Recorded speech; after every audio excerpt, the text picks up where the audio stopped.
സാമ്പത്തികമായിട്ട് ഏതാണ്ട് പാപ്പരായി നിൽക്കുന്ന രാജ്യമാണ് പാകിസ്ഥാൻ. ആര് സഹായിക്കുമെന്ന് പറഞ്ഞ് നിൽക്കുക.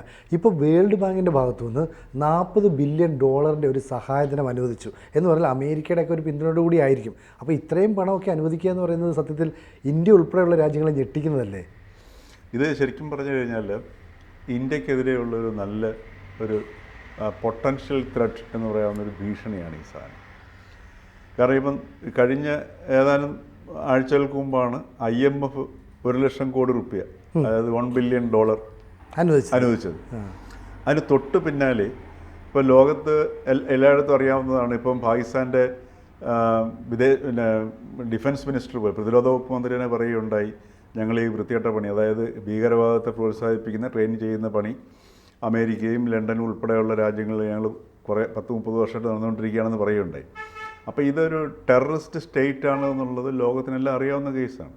അമേരിക്കയ്ക്കാണ് ഏറ്റവും നന്നായി അറിയാവുന്നത്. അമേരിക്കയാണ് ഈ ടെററിസ്റ്റ് സ്റ്റേറ്റിനെ നന്നായിട്ട് ഉപയോഗിച്ചിട്ടുള്ളത്. അപ്പോൾ ഇപ്പോഴത്തെ ഈ പുതിയൊരു സാഹചര്യത്തിൽ, എമർജിങ് ആയിട്ടുള്ളൊരു സാഹചര്യത്തിൽ ഇന്ത്യയുടെ ഒരു ഇന്ത്യയുടെ ഒരു വളർച്ചയുണ്ട്. ആ വളർച്ചയും അതോടൊപ്പം തന്നെ ചൈന ഒരു സൂപ്പർ പവറായിട്ട് മാറുന്നുണ്ട്. അപ്പോൾ ഇങ്ങനെയുള്ള ഒരു സാഹചര്യത്തിൽ ഇത് ഈ അമേരിക്കയ്ക്കാണെങ്കിലും അതേപോലെ തന്നെ വികസിത രാജ്യങ്ങൾക്കൊക്കെ ഈ ഏഷ്യ എന്ന് പറയുന്നത്, ഏഷ്യയുടെ എമർജൻസ് ഒരു ഭീഷണിയായി മാറുന്നുണ്ട്. ആ എമർജൻസിനെ ഇല്ലാതാക്കാനുള്ള പദ്ധതികൾ പലതും ഇപ്പം നമ്മുടെ ഈ മിഡിൽ ഈസ്റ്റിൽ എടുത്ത് നോക്കി കഴിഞ്ഞാലും ഒക്കെ ഇങ്ങനെ നമുക്ക് കാണാൻ കഴിയും. ഇപ്പം ഈ ഒരു മധ്യ ഏഷ്യൻ രാജ്യങ്ങളിലാണ് ഇപ്പോൾ ഈ സംഘർഷങ്ങളും സംഘടനകളും മുഖ്യമായിട്ട് നടക്കുന്നത്. യുക്രൈൻ പോലും റഷ്യ പോലും ഈ പറഞ്ഞതുപോലെ ആ ഒരു ഇതിലേക്കാണ് മാറി നിൽക്കുന്ന സാധനം. അപ്പോൾ ഇത്തരം ഒരു സാഹചര്യത്തിൽ ഈ $40 ബില്യൺ എന്ന് പറയുമ്പോൾ എനിക്ക് തോന്നുന്നു നമുക്ക് ഇന്ത്യൻ മണിയായിട്ട് കൺവേർട്ട് ചെയ്യുമ്പോൾ 4,50,000 കോടി വരുമെന്ന് തോന്നുന്നു. വലിയ എമൗണ്ടാണ്. മാത്രമല്ല ഇതിപ്പം പാകിസ്ഥാൻ സർക്കാരിന് കിട്ടുകയാണെന്നുണ്ടെങ്കിൽ ഭയങ്കര ലോട്ടറിയാണ് സാധനം. അതിൽ 20% ഈ പറഞ്ഞതുപോലെ 50% അതായത് 20 ബില്യൺ വികസനത്തിനും മറ്റേ 20 ബില്യൺ മറ്റെന്തോ ഒരു ക്ഷേമപ്രവർത്തനങ്ങൾക്കായിട്ടാണ് കൊടുത്തിരിക്കുന്ന സാധനം. അപ്പോൾ ഇത് കിട്ടിക്കഴിഞ്ഞാൽ സ്വാഭാവികമായിട്ട് ഇത് എങ്ങോട്ടാകുമ്പോൾ കഴിഞ്ഞ വർഷത്തെ ബജറ്റിനേക്കാൾ ഡിഫൻസിൻ്റെ ബജറ്റ് കഴിഞ്ഞ വർഷം അവരുടെ GDPയുടെ 14% ആയിരുന്നു. ഇപ്പോൾ അത് 18% ഉയർത്തി. അപ്പോൾ ഒന്ന് ആലോചിച്ച് നോക്കുക, ഡിഫൻസിലേക്ക് ആർമിയിലേക്ക് പോകുന്ന കാശ് എടുത്ത് നോക്കുക. ഇപ്പോൾ ഇത്തവണ തന്നെ 2.5 ലക്ഷം കോടിയാണ് ഡിഫൻസിലേക്ക് വന്നിരിക്കുന്നത്. മനസ്സിലാക്കണം, ഒരു ചെറിയ രാജ്യമാണ്. അതെ, ഇന്ത്യയുടെ 1/5 ജനസംഖ്യയുള്ളൂ. മനസ്സിലാക്കേണ്ടതാണ്. അപ്പോൾ ഈ ഡിഫൻസിലേക്ക് പോകുന്ന കാശ് ഇന്ത്യ ഈ ആയുധമൊക്കെ വാങ്ങിക്കൂട്ടുന്നത് എന്തിനു വേണ്ടിയിട്ടാണ്? ഇന്ത്യയല്ല, പാകിസ്ഥാൻ ഈ ആയുധം വാങ്ങിക്കൂട്ടുന്നതിന് വേണ്ടി ഇന്ത്യക്കെതിരെയുള്ള സാധനം. അവരുടെ ഒരൊറ്റ ഈ പാകിസ്ഥാന്റെ രൂപം കൊണ്ട നാൾ മുതലുള്ളൊരു ഭീഷണിയാണത്. അപ്പോൾ ഇങ്ങനെ ഒരു സാഹചര്യത്തിലാണ്. അപ്പോൾ ഒന്ന് ആലോചിച്ച് നോക്കുക, ഇപ്പം വേൾഡ് ബാങ്കിൻ്റെ ആണെങ്കിലും അമേരിക്കയുടെ ആണെങ്കിലും മറ്റ് രാജ്യങ്ങളിലേക്ക് ആ ഒരു താല്പര്യം നോക്കുക. അത് അവർ വളരെ ബോധപൂർവം ചെയ്യുന്നതാണ്. ഈ $40 ബില്യൺ ഇങ്ങോട്ട് വിട്ട് കഴിഞ്ഞാൽ സ്വാഭാവികമായിട്ടും ഇവിടെ ഉണ്ടാകാൻ പോകുന്നത്, പാകിസ്ഥാനിലേക്ക് $40 ബില്യൺ വന്നു കഴിഞ്ഞാൽ വളരെ ഉറപ്പാണ് ഈ തീവ്രവാദവും ഈ ലഷ്കർ എ തോയ്ബയും തുടങ്ങിയിട്ടുള്ള സംഗതികളൊക്കെ വീണ്ടും വളരെ ശക്തമാവും. അതോടൊപ്പം തന്നെ അമേരിക്കയുടെ നേതൃത്വത്തിൽ തന്നെ ഭീകരവാദത്തിനെതിരെയുള്ള അല്ലെങ്കിൽ യുണൈറ്റഡ് നേഷൻസിനെ മറ്റൊക്കെ ഉപയോഗിച്ചുകൊണ്ട് ഭീകരവാദത്തിനെതിരെയുള്ള പോരാട്ടവും മറുഭാഗത്ത് തുടരുകയും ചെയ്യാം. അപ്പോൾ ആയുധ വിപണി, ഇപ്പോൾ ഈ ഖ്വാജ ആസിഫിൻ്റെ ഏറ്റവും ഒടുവിലത്തെ ഒരു അഭിമുഖമുണ്ട്. ഇപ്പോൾ ഖ്വാജ ആസിഫ് എന്ന് പറഞ്ഞാൽ അദ്ദേഹത്തിന് എനിക്ക് തോന്നുന്നു ഈ സത്യം പറയാതിരിക്കാൻ പറ്റില്ല എന്ന് തോന്നുന്നു. അതായത് ഈ സംഘർഷം ഉണ്ടാക്കേണ്ടത് അമേരിക്കയുടെ ആവശ്യമാണ്. കാര്യം അവരുടെ ആയുധ വിപണി എങ്കിലേ നിലനിൽക്കത്തുള്ളൂ. ഈ അവരുടെ ആയുധങ്ങളാണ് ഇത്തരം സംഘർഷമുള്ള സ്ഥലത്തെല്ലാം വിറ്റഴിക്കപ്പെടുന്നത്. അപ്പോൾ അത് തന്നെയാണ് ഇപ്പോൾ ഇവിടെയും ഈ വേൾഡ് ബാങ്കിലൂടെ പ്രകടമായിരിക്കുന്ന സംഗതി അത് തന്നെയാണ്. ഈ ഖ്വാജ ആസിഫ് തന്നെ പറഞ്ഞിട്ടുണ്ട്, കഴിഞ്ഞ ഒരു നൂറ്റാണ്ട് എടുത്തു കഴിഞ്ഞാൽ ഏതാണ്ട് 260 യുദ്ധങ്ങളാണ് അമേരിക്ക ഇടപെട്ട് നടത്തിയിരിക്കുന്നത്. അപ്പോൾ 260 യുദ്ധം നടത്തുമ്പോൾ ഇരയ്ക്കൊപ്പം വേട്ടക്കാരനൊപ്പം അമേരിക്ക ഓടുന്നുണ്ട്, രണ്ട് വശത്തുണ്ട്. ഇവിടെ ആണവ രാജ്യങ്ങളായ ഇന്ത്യയും പാകിസ്ഥാനും തമ്മിലുള്ള സംഘർഷം ഉണ്ടായപ്പോൾ ആ സംഘർഷം പരമാവധി നീണ്ടു നിൽക്കണമെന്ന് ആഗ്രഹിക്കുന്ന രാജ്യവും അമേരിക്കയായിരുന്നു. അതെ, എന്നിട്ട് അതിൻ്റെ കൂട്ടത്തിൽ ഈ പറഞ്ഞതുപോലെ ഒരു നോബൽ പ്രൈസ് ട്രംപിന് അടിച്ചെടുക്കാൻ പറ്റുമോ എന്നുള്ള ശ്രമത്തിലാണ്. അപ്പോൾ ഇതിനകത്തുള്ളൊരു പ്രശ്നം എന്ന് വെച്ച് കഴിഞ്ഞാൽ ഇപ്പം ഏറ്റവും ഒടുവിലും അത് കിട്ടിയിരിക്കുന്ന ലഭ്യമായ വിവരങ്ങളെന്ന് പറയുന്നത്, ഈ ഷെയ്ഖ് ഹസീനെ ബംഗ്ലാദേശിൽ നിഷ്കാസിതയാക്കിയതിൻ്റെ പിന്നിലും ഈ ലഷ്കർ എ തോയ്ബയായിരുന്നു. അപ്പോൾ ലഷ്കർ എ തോയ്ബയുടെ നോമിനിയാണ് മുഹമ്മദ് യൂനിസ്. ഇപ്പോൾ മുഹമ്മദ് യൂനിസ് ഇപ്പം ബംഗ്ലാദേശിൽ, ഇപ്പം അത് വേറൊരു വിഷയമാണ്. അപ്പം ബംഗ്ലാദേശിലെ ഈ കഴിഞ്ഞ ദിവസത്തിൽ പാകിസ്ഥാനിൽ നടന്ന ഒരു കൂറ്റൻ റാലി ഉണ്ടായിരുന്നു. അതായത് അവരുടെ ആണവ പിന്നെ പരീക്ഷണം വിജയിച്ചതിൻ്റെ വാർഷികം ആഘോഷിച്ച്. അതിനകത്ത് ഗവൺമെൻറ്റിൻ്റെ പ്രതിനിധികൾ പഞ്ചാബ് മന്ത്രിയും സ്പീക്കറുമൊക്കെ പങ്കെടുത്ത മീറ്റിങ്ങിൽ ഈ ലഷ്കർ എ തോയ്ബയുടെയും അതേപോലെ തന്നെ കസൂരി പഹൽഗാം ആക്രമണം ആസൂത്രണം ചെയ്ത ആ കസൂരിയൊക്കെ പങ്കെടുത്ത മീറ്റിംഗ് ആയിരുന്നു. ആ പങ്കെടുത്ത മീറ്റിങ്ങിൽ അയാളുടെ പേര് ഞാൻ മറന്നുപോയി. ഒരു ലഷ്കർ എ തോയ്ബ നേതാവ് പറഞ്ഞു, നമ്മളിത് കഴിഞ്ഞ വർഷം ബംഗ്ലാദേശിലും ചെയ്തു എന്ന് പറയുകയുണ്ടായി. അത് കഴിഞ്ഞ ദിവസത്തിലെ ആ മീറ്റിങ്ങിൽ പറഞ്ഞാണ്. കഴിഞ്ഞ ദിവസം ബംഗ്ലാദേശ് ചെയ്തു എന്ന് പറഞ്ഞു കഴിഞ്ഞാൽ അവിടെ ഭരണം പിന്നെ ഷെയ്ഖ് ഹസീനെ അട്ടിമറിച്ചു, മുഹമ്മദ് യൂനിസിനെ കൊണ്ടുവന്നു. അവിടെ ഇപ്പം മുഹമ്മദ് യൂനിസ് എന്ന് പറയുന്നത് ഇവരുടെ പ്രതിനിധിയും അതോടൊപ്പം തന്നെ ജമാഅത്തെ ഇസ്ലാമിയാണ് ഇപ്പം പ്രതിനിധീകരിക്കുന്നത്. ഇപ്പോൾ അവിടെ ബംഗ്ലാദേശിനെ നിയന്ത്രിക്കുന്നത്. അതുകൊണ്ട് തന്നെയാണ് യൂനിസിൻ്റെ തെരഞ്ഞെടുപ്പിലേക്ക് പോകാൻ പറ്റാത്തത്.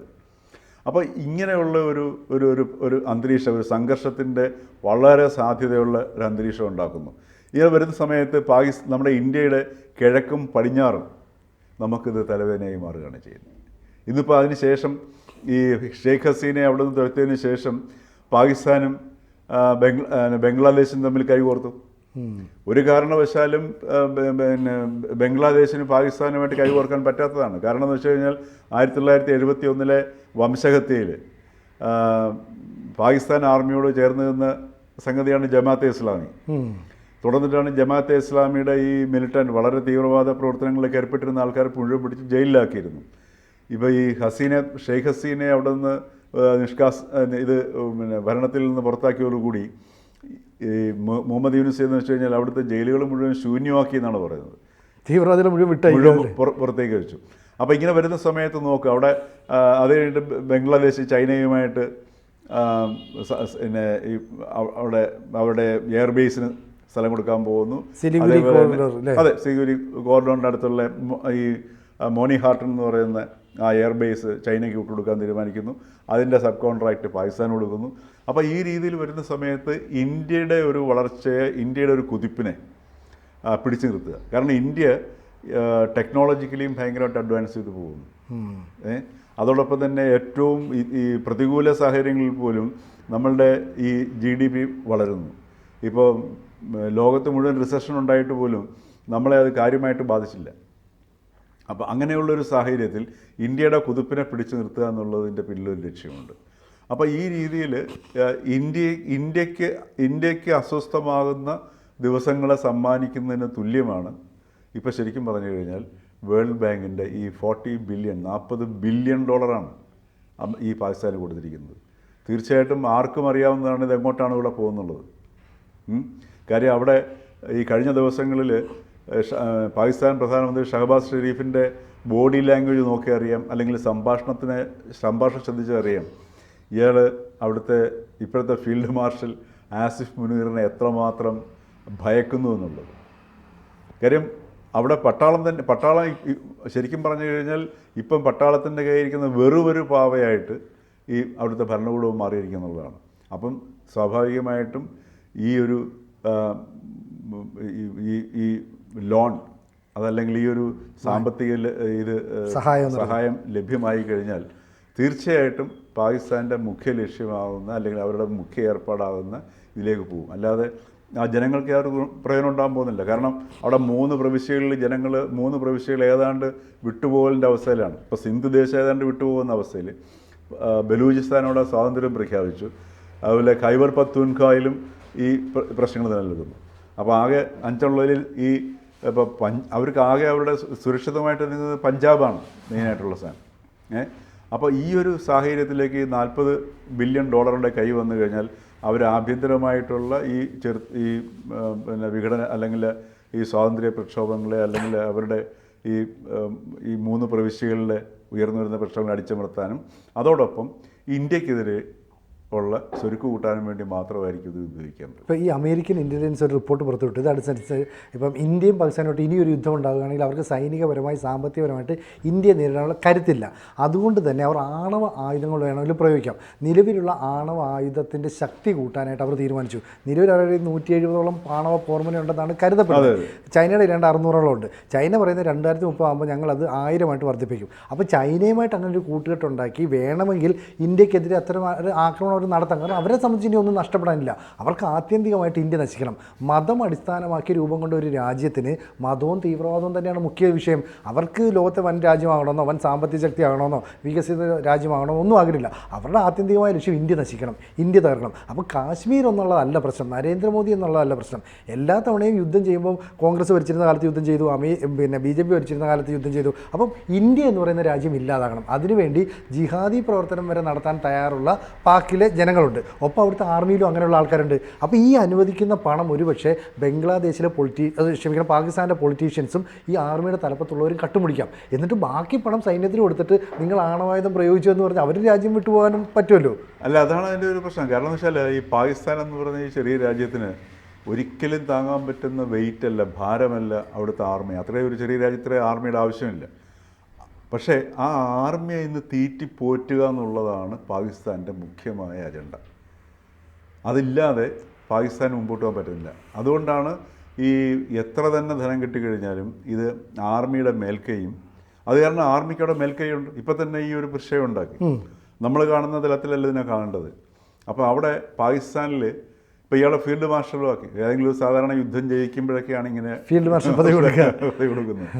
അപ്പം ആർമിയുടെ പ്രസക്തി ഒന്നും കൂടി എടുത്ത് കാണിച്ച് ആർമിയുടെ ആധിപത്യം ഒന്നും കൂടി ഉറപ്പിക്കുകയാണ് ചെയ്തിരിക്കുന്നത്. അപ്പോൾ അത്തരം ഒരു സാഹചര്യത്തിൽ ഇത് വന്നു കഴിഞ്ഞാൽ അവിടുത്തെ സാധാരണ ജനങ്ങൾ നേരിടുന്ന അടിസ്ഥാന പ്രശ്നങ്ങൾ പോലും ഈ പരിഹരിക്കുന്നതിലേക്ക് ഈ $40 ബില്യൺ പോകില്ല എന്നുള്ളതാണ് യാഥാർത്ഥ്യം. കൂടുതൽ വാർത്തകളും വിശേഷങ്ങളും നിങ്ങളിലേക്ക് എത്താൻ ABC മലയാളം സബ്സ്ക്രൈബ് ചെയ്യുക, ബെൽ ബട്ടണും അമർത്തുക.